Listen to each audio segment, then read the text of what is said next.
This story is read by Vladislav Ernestov. A voice where rains fall asleep and the grass whispers.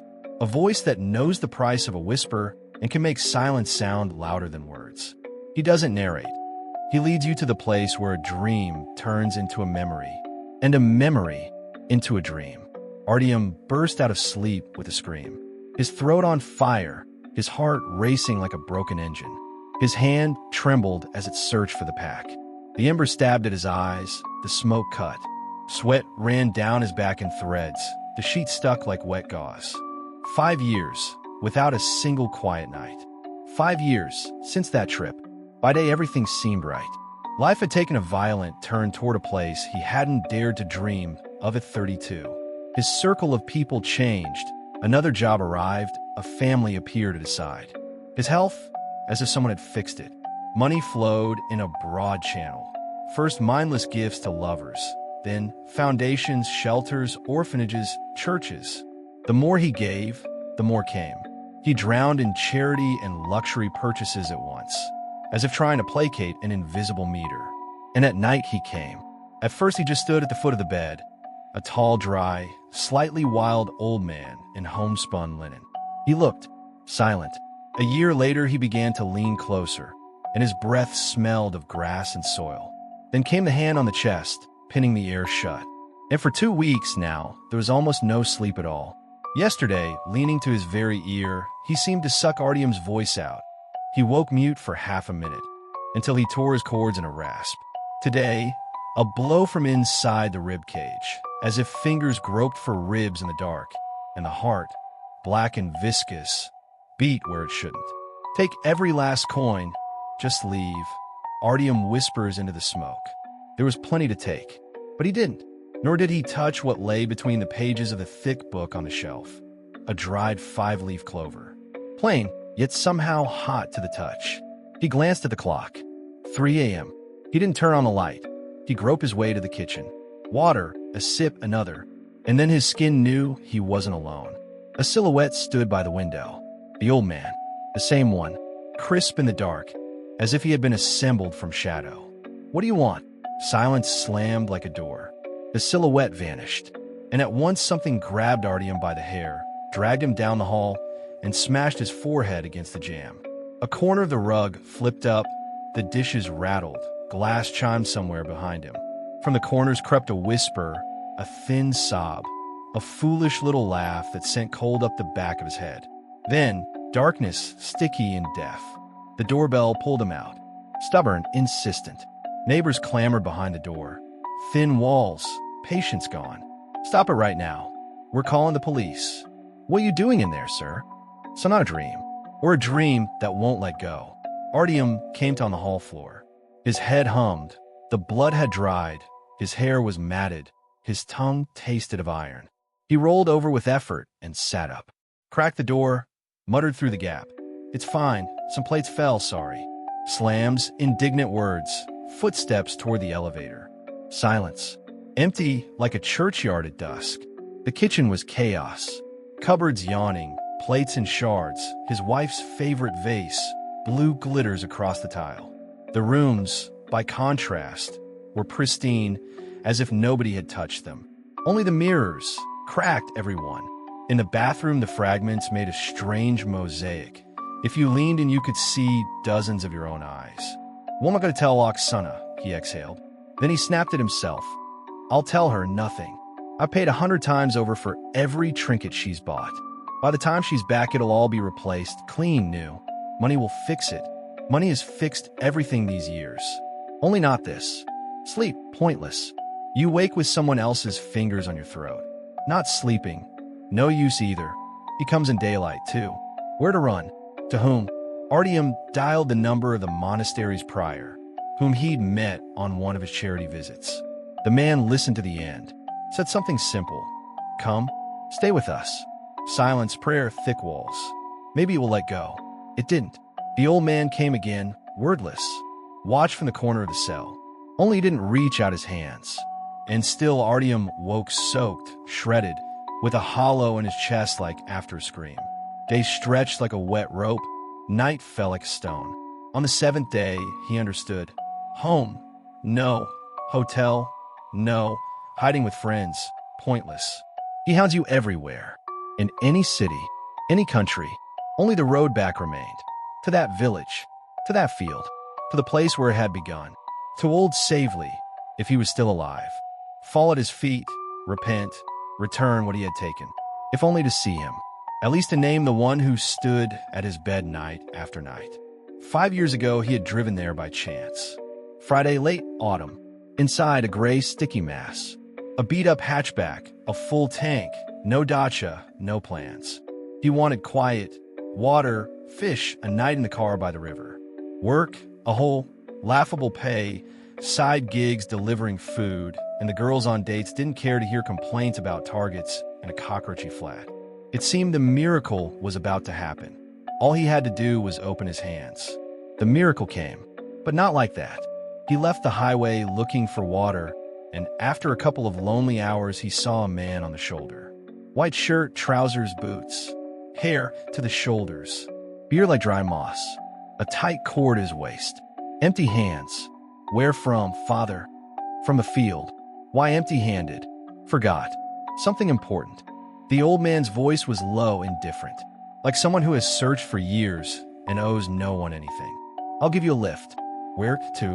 Not far. To the turn. Thanks. They rode in silence. The old man worked his lips, as if counting. Artem wanted to ask what the important thing was. He held back a minute, too. What did you forget? A 5-leaf clover, he said, and looked as if testing whether the person beside him could hear it all. A clover with 5 leaves. Fairy tales, not tales. The first leaf, change. The second, for those who've given up hope. The third, luck and clarity of mind. The fourth, love. The fifth, all the world's gold. But gold isn't coins. What is it then? What is allotted to a man? And what fool that he is, he'll steal anyway. He said it, and asked him to break. Here, I'll go from here. They got out. The air smelled of honey and grass. The clover field ran to a strip of forest. The old man stepped into the purple thickness and vanished to the waist. Artem sat on the hood, lit a cigarette, watched the wind roll the wave, the sky darken. Thunder far off. Lightning struck very close. Rain hissed. Down! A shout from within the field. He dropped, covering his head with his arms, felt fat drops beat his back. And he saw the old man crawl, searching with a dark gaze between the leaves, then suddenly stand and lift to the sky a tiny green star. 5 leaves, not 4. Lightning struck almost on him. A black flash swallowed Artem, and the world cut out. He came to the car, clothes soaked, hair plastered. The old man beside him, dry, as if the rain spared him. Alive, he said, nodding toward the forest track. Let's go. You'll sleep it off at my place. Then came the log hut, blackened with age, the benches, the stove, the table, the stale air, the silence. Then, odd stories about a son dogged by misfortune, a sick grandson, a letter he must send and never can, and a guilt stuck between ribs. I stole something once. Tried to return it, couldn't hold it. The alien thing left and took an alien life. They curse me, rightly, to the 7th generation. And now I found it. 5 leaves, the strongest charm. I'll lay it, and fate will straighten. He drew out a thick book from somewhere, laid the clover there with care, shut it, as if he had closed someone's story. And Artem listened and thought that people invent legends when the pain is too old. He slept on the bench. Hunger woke him at dawn. He went to the pond with a rod. The old man had hinted, as if seeing through the wall of the car and the tackle. He fried crucian carp. Steam rising from the pan, the world felt simple. The old man spun yarns, how he lost everything and went into the woods because even birds died near him. And in the morning, Artem, at farewell, lifted that clover from the book, tugged the page, pressed the dry leaf to his palm, slipped it into his pocket, just in case, and ran to the city while the old man hauled water. After that, everything whirred and sped up. A position, then another, then a business, then another. Money by the sea. Inside, bright. Oksana appeared. Lev was born. The charm lay between the pages of a new expensive book on the shelf, and Artem remembered the old man less and less. until he came at night and stood by the bed. Now, sitting in a monastery yard, watching a wet maple, he understood. You can't wash off the foreign with donations. On the contrary, as if you're paying into the wrong box. And no matter how many coins you toss in the fountain, the water stays black. He left, at once, without stopping home. He slid the dried leaf into a black envelope, tucked it in the glove box, started the engine. The road to the highway passed in one breath. Then, familiar turnoffs, then, a thread-like lane through scorched fields and strips of forest. Not a single car, only fog, rime along the shoulder, and the smell of wet earth. The village met him with gaps in fences and empty windows. The old man's house stood as it had, sagging roof, door braced with a stick. Inside, the same table, the same benches, the same rag rugs. Only the air, hollow, like a house where no one has breathed for a long time. "Father Savely," he called into the emptiness. No answer. Soot fluttered from a flue and settled on the table in black flecks. Artem sat, set the envelope before him, stared at the grain of the wood. Night came unnoticed. He fell asleep like a man falling downstairs, suddenly. The old man didn't come. In the morning, Artem stepped into the yard and froze. Behind a lopsided fence stood a wizened old woman in a kerchief, eyes like needles. "Who are you here?" I'm looking for Savely." "Savely? Yes. He lived here." "Lived?" She nodded, as if talking to herself. "Been in the ground 32 years. Artem's gut turned empty like a bottomless pail. "That can't be. I was with him 5 years ago." You were, the crone snorted. "All of you were here, and never on time." She turned to go, then glanced back over her shoulder. "Want me to show you the grave? But what's the use? Your help's in a book, and not that one." And she left him there, between house, field, and what went unsaid. He stayed. One more day, one more night. The old man didn't come. The nightmares left, and that was worse than any nightmare. A void where you can hear your own heart, and a phone call that split the void in two. "Artem," Oksana's voice full of tears. "Lev is in intensive care." In the night, he started gasping. "I called the ambulance. They put him on machines." The line drowned. He switched off the phone, as if cutting himself from the world. Sat at the table, kept his palm on the black envelope a long time, then sprang up, pulled out the dried leaf, held it in a sunlit rectangle on the floor. The leaf trembled in his fingers. "Will you take it?" he asked the empty house. The house kept quiet. He tucked the leaf against his chest and went to the cemetery. He needed to look a name in the eye on stone. He needed to hear somewhere, bring it back. Or, too late. The gate latch screeched, red with rust. Inside smelled of fur resin and wet soil.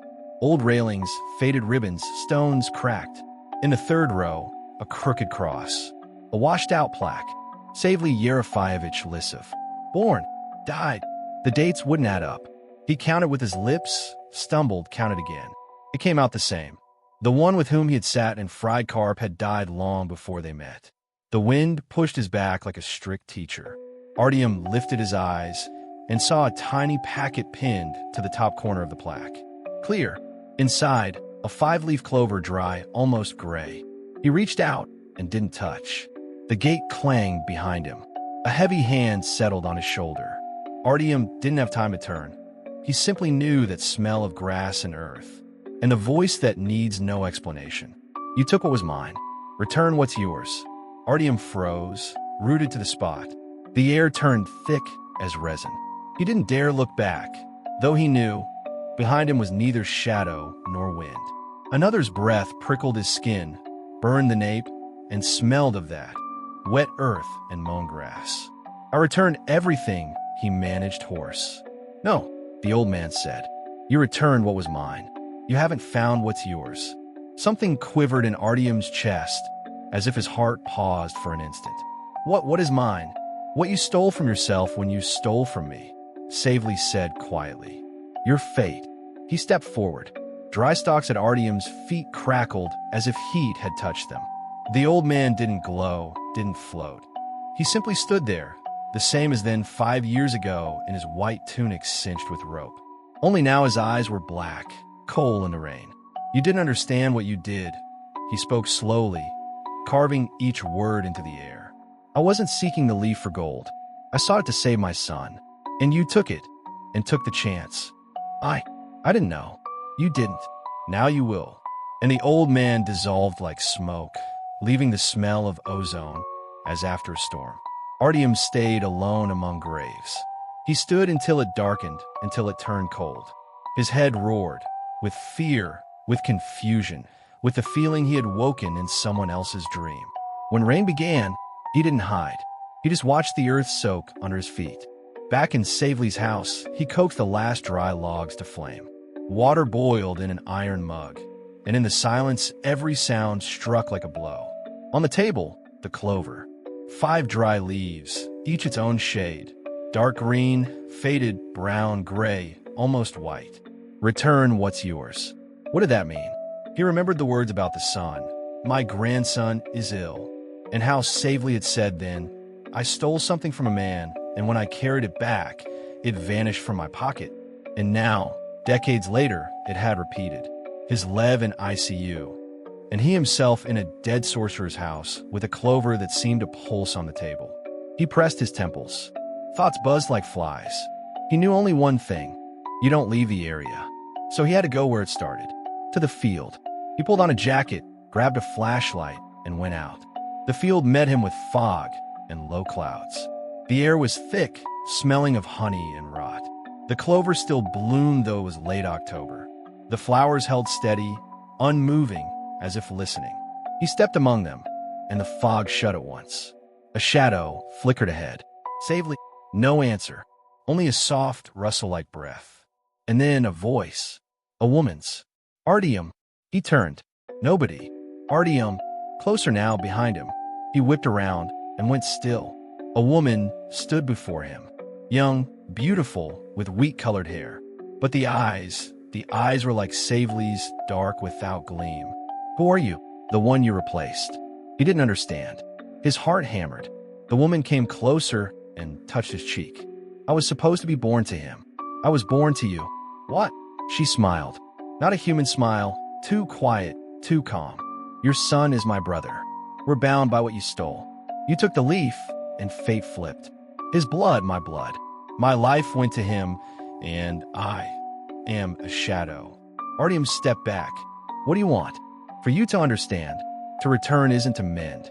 You must pay. She opened her hand. In her palm, a new clover, fresh, juicy, as if just picked. Take it, but know you pay for it with your heart. What will happen to Lev? He'll wake up, but you won't. The fog began to coil harder. The air thickened, and Artem knew, if he left now, maybe it would all end. But only one thought filled his head.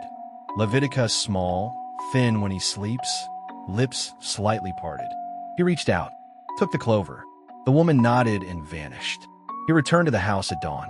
His heart pounded, but a strange calm spread, as if everything had finally gone where it belonged. Inside something whispered, you did right. He lay down on the bench and closed his eyes. City, a ward, white walls, machines. Oksana sits by her son's bed. Suddenly Lev draws a breath. The monitor lives. Doctors run. The woman sobs. And far away, in a timber hut at the edge of a dead village, a man lies on a bench. His eyes are open, but the pupils are still. On his chest, a fresh green clover. 2 weeks passed. Oksana buried her husband. No one understood why he went to that village with no signal. Why his heart stopped. The doctors shrugged. Lev recovered. A miracle, they said. Sometimes the boy wakes at night and calls for dad.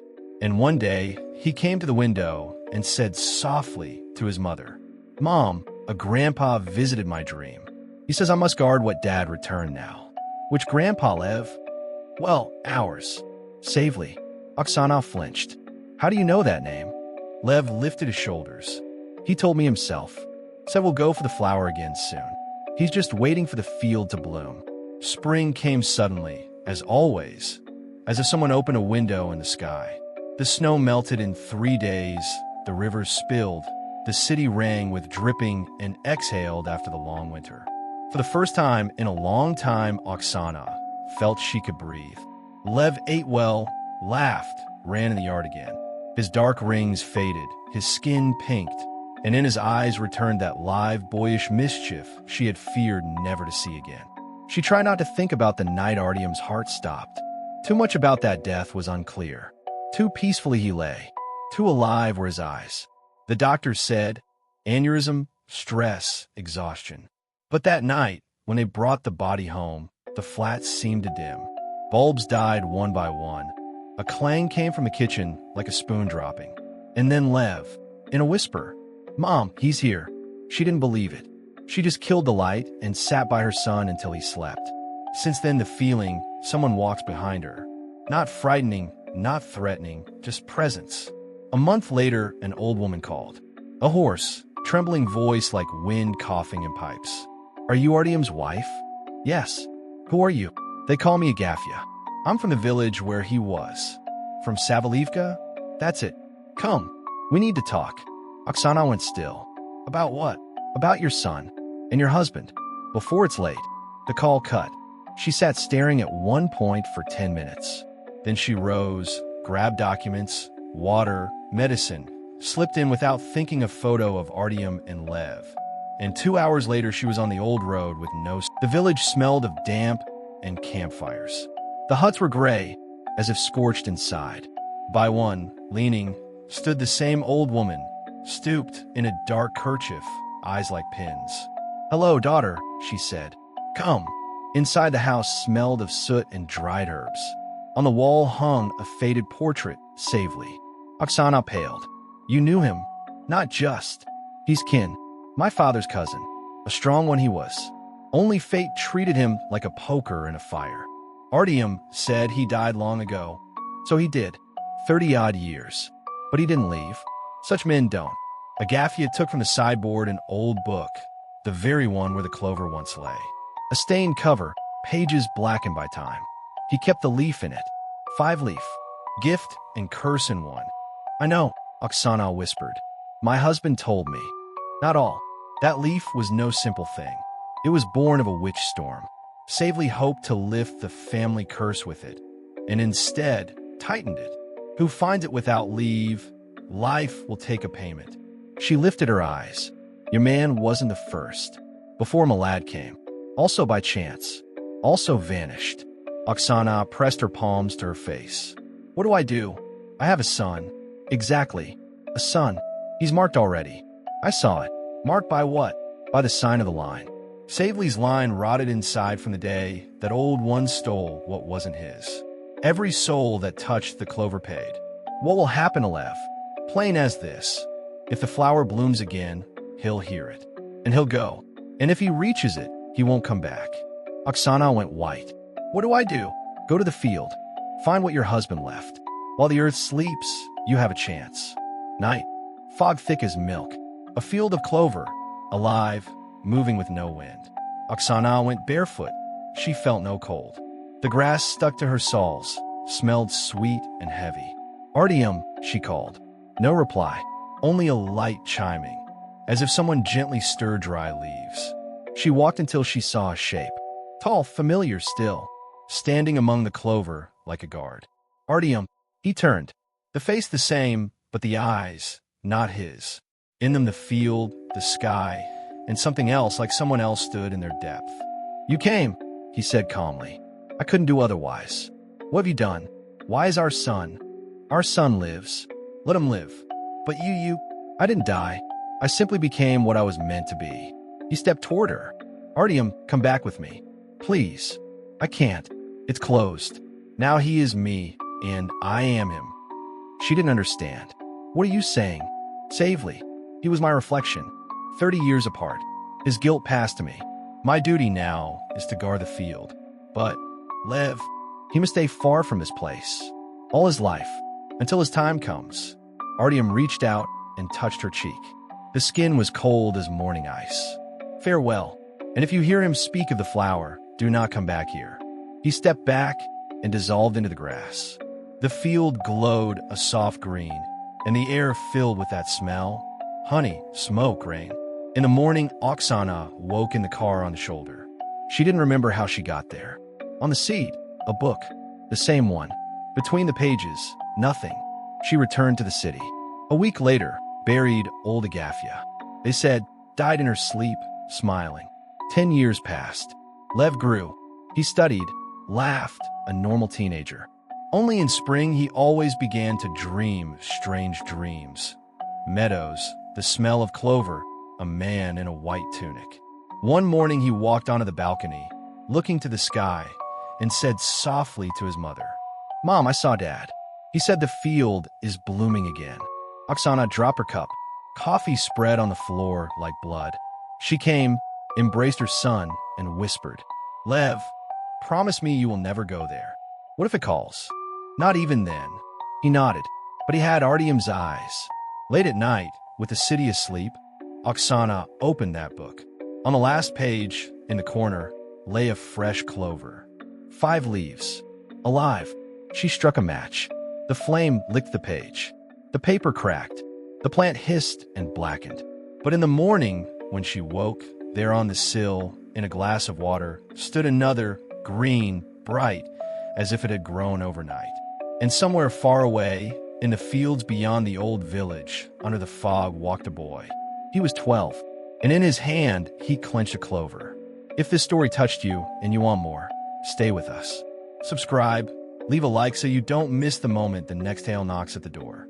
Write one word in the comments that stuck with you today. Our next story might begin